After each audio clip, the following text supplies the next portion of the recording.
Here I go for a wet weather ride.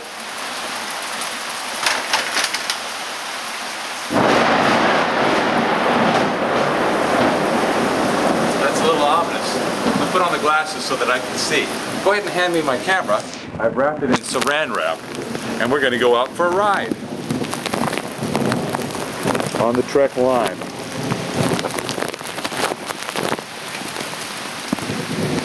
You keep the home fires safe here, Ernie. I'm going to go get wet.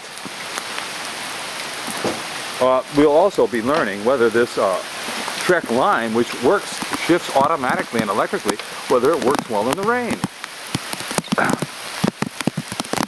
Here we go. I'm holding the camera in front of my face. Got it wrapped in saran wrap. Oh, it's a rainy day. This is a Florida sun shower. It may stop in a few moments, or it may get rainier. And you'll just have to put up there. It just shifted into second gear. What more could you ask for a Lime to do? Because the bike is fitted with Freddy fenders, Planet bike fenders, and I've got these nice slicks made. They're hanks, not the big hanks, but the Von Treasure regular size hanks. Barely will fit the front crown of a Lime. The rear tire is no problem, but I've got fenders front and rear, so even though I'm getting soaked, this is welcome to Coconut Grove in late September. It's rainy. This is the best time for a bike ride because there aren't many cars around. It's also very warm. So I'm in a white t-shirt for visibility. And I think I'm going to stop the bike for a moment. Because the saran wrap, I've never done this before. I hope the camera doesn't fail because of this. The saran wrap really needs to be stretched. There. There's some droplets of water. The saran wrap is now not clinging. I may well ruin this camera in the course of this experiment. But let's see what happens when I touch my t-shirt to the lens. Yeah, that helps.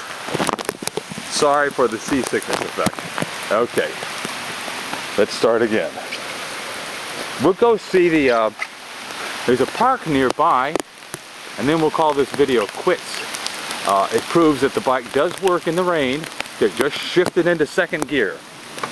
It's set for infinity focus, so I doubt that the cyclometer can be read, but I'm going 8 miles an hour. It shifts at 7. Now we're turning on Barbarossa Avenue. This little street goes down to a sunken park that was originally a rock quarry.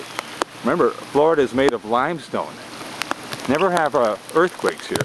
This rose out of the sea, or rather the sea sunk eons ago, 10,000 years ago, and so all the coral life that was here became encrusted and rocky. And anyway, the early builders had to quarry stone for making the roadways and making concrete, and this is it. We're coming up to it now. And you see now with fenders, oh, I like this. I'm not getting my ass wet at all, but I'll probably, because I'm looking through dirty glasses. Can you see the park? This park, now I'm at 18 feet above sea level, but this park actually, not using this coaster brake. Let's get up here to where I can stop. Take a little view around. I'll try to do a slow pan. The park was excavated starting around 1900, 1902. That's a banyan tree. It's from India. Those things are eternal. They never blow over in hurricanes and they never die. And then that's Royal Poinciana. And over here, the shady part, it goes anyway. It's a city block in size, and this is where they quarried coral stone for building our roadways. Let's see if I can, with one hand, ride the bike down the slope. It's about I'd say a 1 in 4 slope. I won't be able to pedal up, no way, but kaboom. I'm sitting on a thud buster, and I may slip and fall on my ass, in which case the memory card will survive. If I don't, at least the memory card will survive. Here we go. Now I'm sitting on the seat, I'm on the thud buster, and I'm going over a route. And I'm not talking about Australia. Okay, here we are in the grassy area. I really ought to take off my glasses because I can't see through them. There. Now I can see. It just shifted into first gear. That's a dog clutch sound inherent with a 3-speed automatic. The squeak squeak was my rubber sandals on the pedals, not the bike. The bike is just about silent. Here we have a little children's playground area. Get another vantage point. I'm going to stop. And there's a family well over there and minding their business. And I pardon the camera shake. There is a huge banyan tree. It must be, 50 feet tall and 80 years old. They're absolutely hurricane proof. And unless you trim them, that tree would actually drop what are called adventitious roots. And it would cover this entire grassy area if they didn't keep it under control. Let's take a ride across the turf and go. I'll show you what an adventitious root is, because a lot of you fellows and girls don't live in areas where we have tropical vegetation like this. The squeaking is my rubber pedals, my rubber shoes, not the bike. Okay, so here we are in the shade. Let me stop and do a macro focus. Here you see this one. I'm going to get off the bike because I want you to see this interesting tree. This is one of the larger banyan trees. It's one of the larger banyan trees. So let's try that again. Okay. And because we're out of the rain, I'm going to stop. Okay, the saran wrap has been removed.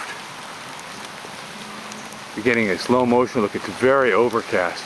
But this is a banyan tree, native of India. They grow beautifully here. You see how the trunk over there is so huge? The trunk forms this way. Let me stop the camera for a moment. We'll do a macro. So,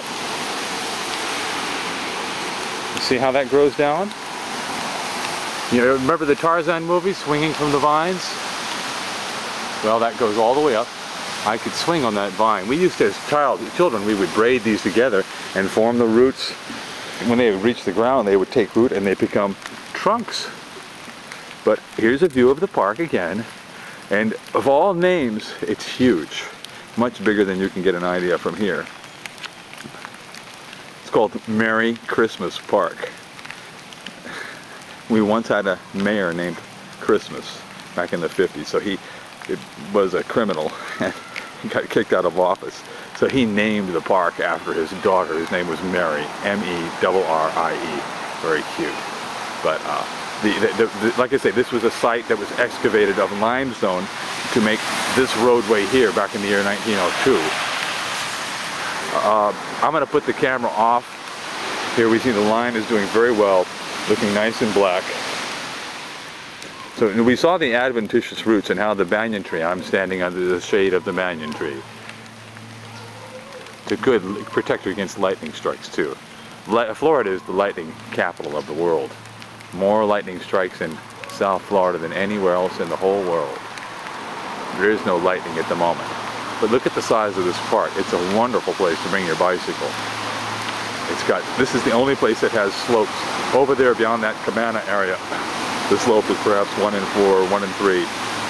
So it's really good. It's fun for imitation mountain biking or powered biking if you have an e-bike. And so that's it. I'm going to go ahead and stop, pardon the seasickness, and we'll make a little video of this. We rode in the rain and then the rain stopped. And there's a lady with her dog way out in the distance walking her dachshund. Goodbye, Merry Christmas Park, named after our former corrupt mayor of the city of Miami. See you all later. See you, Lime. Goodbye.